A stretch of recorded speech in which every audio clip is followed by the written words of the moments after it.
everyone, and welcome back to my channel. If you're back, if you are new, welcome to my channel. I'm Shayna and I have another true crime case for you today. Just my usual disclaimer, this is all information that I found online that I've compiled into a video for educational and entertainment purposes. The story that I'm going to be sharing with you today is originally from 2013, but it did have a recent development in December of 2020, so that's why I wanted to share it with you all today. It's a really tragic story about a young girl, so if that is something that is sensitive for you, I completely understand. You can click out and join me in the next video, but for everyone else who wants to stay with me today, thank you so much for joining me, and let's get started. Alexis Murphy was born on June 5th, 1996. To her parents, Laura Murphy and Troy Brown, and by all accounts had a fun and happy childhood and teenage life. She attended Nelson County High School and was described to be fun, beautiful, smart, outgoing, athletic. Everybody loved her, and she loved the color pink, and she loved her social media. She had a lot of followers on her social media accounts. So she just had a fun and really good teenage life. On August 3rd of 2013, Alexis is very excited. She's getting ready for her senior year in high school. She is getting ready actually for her senior class photos. So she wants to make sure she looks good. She is actually getting ready to go to the hair store to get some hair extensions. Her mother was working the overnight shift the night before, so once she gets home, she gives Alexis some money and sends her on her way. Alexis takes her father's 2003 Nissan Maxima. She sends a tweet out to her friends, basically saying Lynchburg bound, and updated all of her followers on what she was doing for the day, and she hit the road. Now, Laura has a curfew of midnight for Alexis, so she's free to go out and get her hair extensions or whatever else she wanted to do that day, but she has to be home by midnight. That's the rule. And Alexis was really good at sticking to the rule. You know, she never really had to be corrected by Laura about this. She was a trustworthy person at 17 years of age. So the next day when Alexis's grandmother wakes up and she realizes that Alexis is not at home, she's not in her bed, she calls Laura. Laura is again working the overnight shift at this time, so she's at work, and she's of course worried when she realizes that Alexis didn't come home the night before. So she hangs up with her mother, Alexis' grandmother, and calls her father, Troy, to let him know what's going on. And he's like, oh no, this is not like our daughter. You need to call the police. You know, parents know their children, and Troy and Laura really felt like Alexis was not the type of person who would not be home by her curfew. They felt like they could trust that if she said she was gonna come home, she was gonna come home. And the fact that they hadn't heard from her, no calls, no texts, no updates on her social media, and she wasn't home by her curfew, they were really, they had a really good reason to start to worry. So police begin working on finding Alexis pretty soon after her parents report her missing. And the sheriff's department as well as the FBI are in on this. They're all helping out. And thanks to Alexis's large social media following, people in the public also come to join in and help to find Alexis. So there's people searching on foot. They also deploy helicopters. It's a really big search effort, for Alexis' sake to see what happened, where is she? And as a couple days go by, the parents are like, what happened? They know that something isn't right. But at this point, they're still holding out faith that Alexis is okay and that they'll be able to bring her home safely. There was no trace of Alexis for the first couple of days, but on the third day, police find the 2003 Nissan Maxima that Alexis was driving that day that belongs to her father. They find it in a movie theater parking lot, which is in Charlottesville, Virginia, which is about 45 minutes from her home and the complete opposite direction of where she was supposed to be going in Lynchburg to get her hair extensions. So of course, after police make this discovery, they are quick to jump on trying to get the CCTV footage of all businesses around this area. And they are able to get CCTV footage of the car coming in the parking lot on August 3rd around 10:30 p.m. It drives in the parking lot, it parks, and then someone gets out of the car and walks away. But they're unable to see who this person is. Oh, it's so frustrating because the CCTV footage literally shows the car come, park, but it's so grainy, it's black and white, it's like, grayscale, and they zoom in, they're trying to, see as much as they can, but they cannot tell who this person is. So at this point, they're really scratching their heads. They're like, we've hit another dead end. Like, where could this girl be? Why would the car be in Charlottesville when she was supposed to be in Lynchburg? What is going on? So they're all starting to get this like sinking feeling, this eerie feeling, like they know that something really is not right here. Alexis didn't do this on her own. And in some ways they're like, just feeling defeated. Like, what are we supposed to do? But police do get a hunch to check the CCTV footage of a gas station. Now, you might think, why a gas station? But there is this gas station called Liberty Gas that is basically a hangout for teenagers in the area. It's in Livingston, Virginia, and they're just like, you know what, we might as well. At first, I thought it was weird, you know, that teenagers would be hanging out at a gas station. But then I remembered, like, back when I was in high school, all the kids in my town would hang out at the mall. We were all broke, but all we would do was walk around at the mall. So I guess it does make sense. But they decided to check the CCTV footage at this gas station of the night that Alexis went missing, the day that she went missing. And good golly, oh my, they do see her on the footage. So she is seen on the footage at this gas station, getting gas, coming inside. You know, she seems like she's happy and smiling. The employees who worked at this gas station said she was fine. Nothing was amiss. But they do notice that as she's walking out of the gas station, there's a man who holds the door for her. You know, completely normal interaction when you're walking out of an establishment, someone just holds the door or you hold the door for someone. But what kind of struck them as odd is that they also notice that the man who's holding this door, he gets in his car. Alexis is done getting her gas, she gets in her car. And then the man drives off, and then it seems like Alexis is almost following him. She drives off right after him. So now they're like, It didn't seem like they knew each other when he held the door for her on the camera. It just looks like he held the door and there was nothing else to it. She didn't even look at him or, you know, interact with him at all. But now she's driving off the parking lot at the exact same time as him in the same direction. So what is really happening here? So they want to look into who this guy is. They start asking around businesses, people, trying to see who he is. And at the same time, as this ball is really starting to roll on this investigation, they do get another tip. So Alexis' cell phone, they see a ping. So now they're like, okay, let's go to where this cell phone is pinging. This is huge. You know what I mean? This is huge. We have the location of her cell phone. Let's go. Now the place that her phone is pinging is 1 mile from the Liberty gas station. So they swarm the area. It's on the side of a main road, but the property, it looks abandoned. The house is basically abandoned. It's covered in vegetation. It's like overgrown, but there's a camper on the premises, as well as the Chevy Suburban that the man who held the door for Alexis was driving. They notice on top of the camper that there's like a camera pointing towards the driveway, and then someone walks out of their camper to greet the police, and it's none other than the man at the gas station. They notice that he has a Daffy Duck tattoo on his neck that was the same as what they saw on the camera footage. And they described him as someone who just makes the hair on your neck stand up. Like, it seemed normal at first. He didn't say anything that implicated himself, but he was just one of those people. You know, one of those people that just kind of creep you out. That's how they described him to be. But nonetheless, he seems to be cool, calm, and collected. He invites them inside. You know, they're looking around, of course. And what do they see? Almost right off the bat, they see a shiny object in the carpet on the floor. And it looks like it's an earring or maybe a nose ring. It's a stud with a little diamond on the top of it. They see a fingernail inside this man's camper. Like, why would you invite them inside if there's evidence everywhere? But nonetheless, they see a fingernail.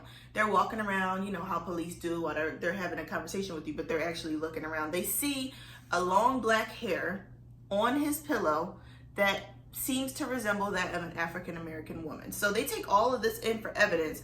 They leave him. They're like, you know what, we don't have enough to really accuse this man of anything at this point. So they leave him be. They go back, but they do send those 3 items in for evidence. And I forgot to mention, but at the same time that he invites them in, he does identify himself as Randy Taylor. So this man's name is Randy Taylor. At this point, he is the only suspect in this case. But in this initial interaction, Randy, he doesn't give them any information. He's like, no, I've never seen this girl. I don't know who she is. She wasn't here. You know, they're just asking, kind of prodding, asking questions, but he's not giving them anything to go on. So the Virginia State Police Crime Lab get back to the investigators and they say, look, these 3 items, the earring, the fingernail, and the hair, all belong to Alexis. Her DNA is all over all 3 of them. So at this point, they're like, oh, really? So they go back to Mr. Randy Taylor and they present to him what they know. They're like, look, we know that her DNA is all over the place in this camper here, so you're lying and we need a little bit more information. So what does Randy Taylor do? He changes his story, of course. And he's like, you know what? She was here. it must have slipped my mind, but she was here, but she wasn't by herself. She came with this black guy with dreads. His name was Damian Bradley. They came for drugs, actually, from the gas station. They came for drugs, and once they got what they wanted, we had a couple beers, and they wound up leaving. But she left with him, and she left fine. There was nothing that happened to her. Nothing amiss happened here. Now, Damian Bradley is a real person, so police actually do go to question him.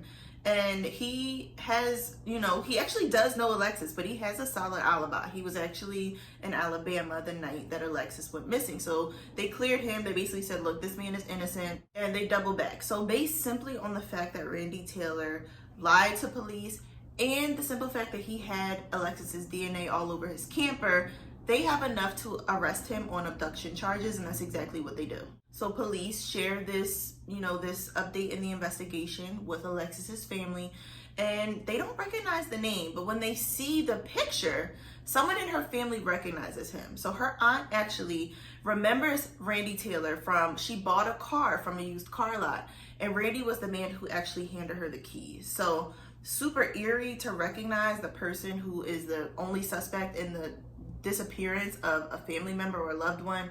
But yeah, so he wasn't a stranger, and I'm sure people knew each other in this area. So, but anyway, he's arrested. He's sitting in jail at this point on abduction charges, but they don't have enough to arrest him or accuse him of killing Alexis. So a little bit more time goes by, and police are cleared with a search warrant to search the property officially of Randy Taylor. And when they go, they find some things. So right off the bat, one of the first things that they find is a balled up t-shirt that seems to be the same t-shirt that Randy Taylor had on in the CCTV footage the night or the day that he and Alexis had that interaction at the gas station where he held the door open for her. Inside this t-shirt, so they open it up, it's like balled up and under some furniture. They open it up, it has a huge stain on the back, which they are almost certain is blood. And inside of the balled up t-shirt, they notice some pieces of hair extensions as well as 2 false eyelashes. So now, not only do they have the DNA from the earring, the fingernail, and the hair in his camper, they also are going to test the DNA on these eyelashes and on these hair extensions. And what happens? Of course, they send them to the crime lab, testing is done, and it's shown that the eyelashes and the hair belong to Alexis, but also the blood does. So at this point, they have a lot more to go on, and they're like, okay, this is our guy for sure. In addition to this, inside of the actual abandoned house that's on the same property as his camper, they find some adult magazines, with nude women. But the weird thing about it is that the faces of the women in these adult magazines are all cut out, and there's pictures of a girl taped on top, so to make it look like that's the person that's in the nude photo. And as police do some digging, they figure out that this girl is actually the daughter of one of Randy Taylor's co-workers. So just absolutely sick and creepy. With the help of cell phone detecting canines, I didn't even know that was a thing until doing the research for this case.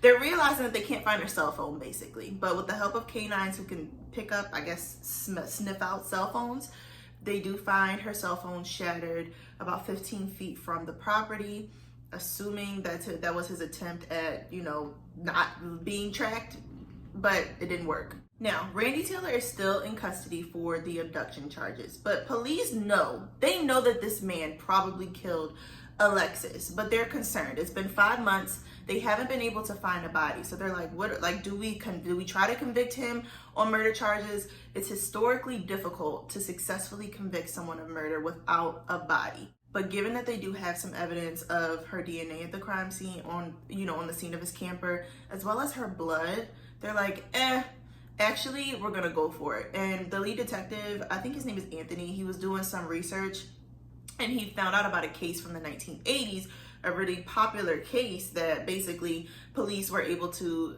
successfully prosecute and convict a person of murder without the actual body of the missing person. So they said, you know what, we're going for it. So the trial lasted for 5 days, and Randy Taylor was found guilty, thank goodness, of the crime. He was found guilty of murder, the murder of Alexis Murphy, and this was unprecedented. They didn't know, what the chances were, but they said there's absolutely no way we're just going to go for abduction charges, because her blood was there, and we know it's been 5 months. We know that he killed her. So luckily they successfully convicted him and he was sentenced to 2 life sentences, and he, thank God, is sitting in jail. Now, given that Randy Taylor is a scumbag, he does offer police basically something in exchange for a reduced sentence. So he's like, you know what? I'll tell you where Alexis is if you only give me 20 years. Let's chalk this whole double life sentence thing. Give me 20 years, I'll tell you where Alexis is. So they presented to Alexis's family, and her family said, absolutely not. We would rather spend the rest of our lives looking for Alexis than let this man be free in 20 years and do this to someone else. So he is still serving his 2 life sentences, but the scumbag did appeal his conviction in 2015, basically trying to get a reduced sentence again, but it was denied, luckily.